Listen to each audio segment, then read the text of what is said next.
Black Lives Matter movement has officially ended.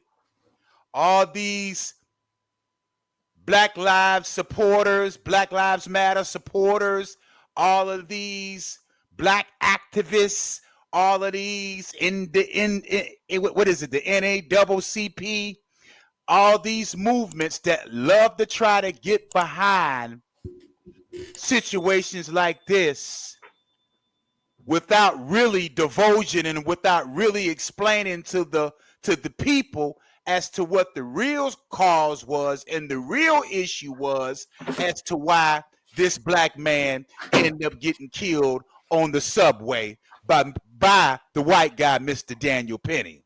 But I can tell you what this is signaling is that the Black Lives Matter movement that was in full of effect about 4, 5, or 6 years ago has officially ended today or yesterday when Daniel Penny got found not guilty. And I know it's a lot of angry Black Lives Matter movement individuals out there, the NAACP movement that's angry about this. And I only say they're angry about it because now it's a civil suit that's in the play now, which stems around money. What's your take on that, brother?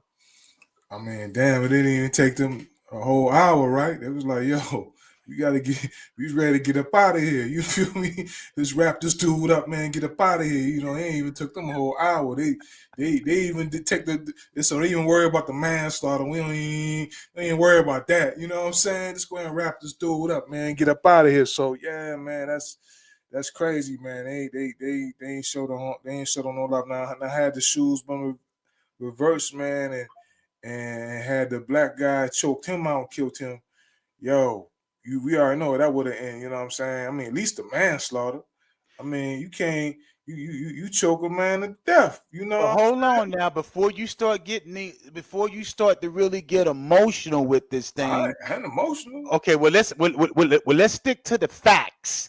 Let's stick to the basis and let's stick to the point. You had this guy coming on the subway, violent, threatening individuals, threatening to harm and kill other individuals from what they say, allegedly, because he stated that he was hungry and he was homeless at the same time.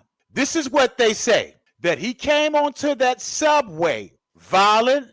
He came onto that subway threatening individuals to bring bodily harm and to take their lives.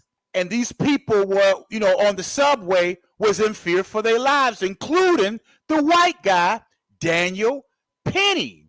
So you got to stick to the basics. You got to stick to the beginning, the middle, and the end. There's always a beginning, a middle, and an end in a situation.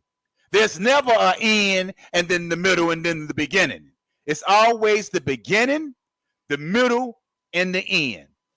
And what people are failing to realize is that this guy came in with that violence. He came in, ain't nobody gonna do nothing to me. He was already mentally disturbed. He came in violent. He came in threatening people's lives, and he demonstrated aggressiveness, and he demonstrated the threats that he was that he spoke out that he was trying to carry out. So you got to look at it now. Self-defense.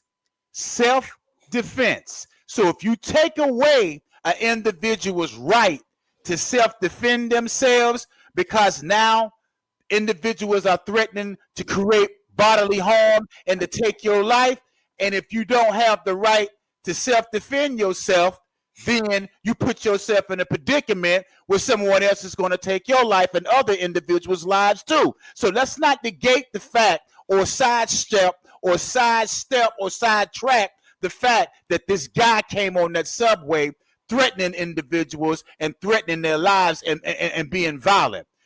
So stick to the basis. So now you got people out here talking about, he shouldn't have never chokehold him. He shouldn't have never killed him or whatever.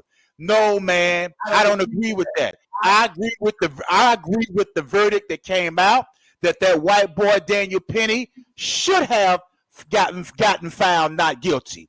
Here it is. You've been having a lot of these individuals running out here terrorizing these cities, especially these democratic cities, with violence, thinking that they are untouchable, thinking that they have a free reign to commit violence. No, what this is saying to me is that the Black Lives Matter movement bullshit is over. And I do not trust that Black Lives Matter movement, because I seen what they did with all the funds and money that they collected back in when Joe Biden and Kamala Harris had all the Black Lives Matter movement in full of effect to make it untouchable for these individuals out here to commit crimes and to wreak havoc on these cities and things like that, and to get away with it. So I'm in an agreement with the not guilty verdict that came in on the behalf of Daniel Penny, because if he would have got found guilty, clearly that Black Lives Matter movement and all that other bullshit out there that they really be getting behind in order to steal money with these organizations would have took away our self-defense rights. That's my take on it. What's your take? I mean, you know, I look at it like this. Had this trial, had this happen, let's say 2020, 2021, you'd have had a different verdict probably. You know what I'm saying? Of course you would have. You'd have had a different verdict. I mean, the whole thing you were saying when we came on was like the Black Lives Matter. They not upholding to none of that shit no more. You know what I'm saying? That was like, you know what they say when Jesus died on the cross for our sins? Yeah. Homie took a knee to the neck.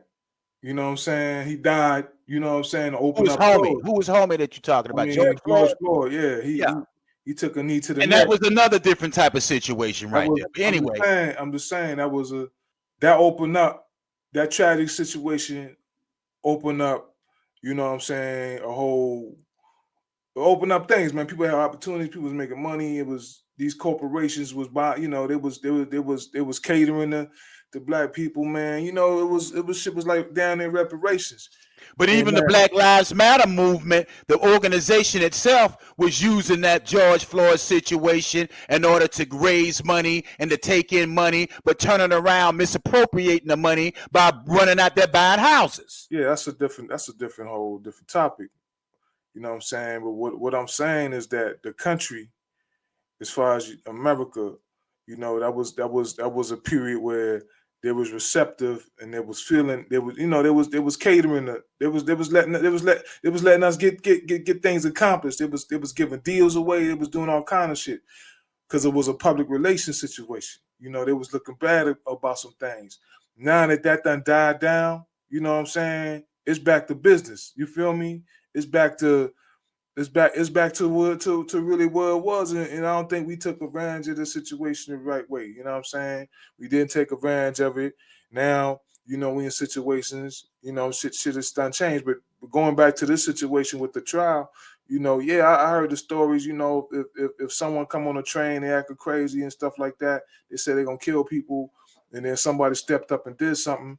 You know, that's what it is. You know, I wish he didn't kill the dude, but you know, I wouldn't there. You feel me? He you know, what would you have done if you in that situation? You know what I'm saying? Well, if my life was in danger and I'm being threatened for someone that's threatened to take my life, not only my life, but other individuals that surround me in that situation, I am going to exercise my right as far as self-defense to defend my life and the other individuals' lives around me as well. That's what I'm going to do. If only you knew, you would call up the credit guru. Now I'm good with the credit bureau. Now I'm good with the credit bureau. Went from 540 to a 750. New credit lines, I'ma push the limit. See signs of crisis all through the city. MalikDavis.com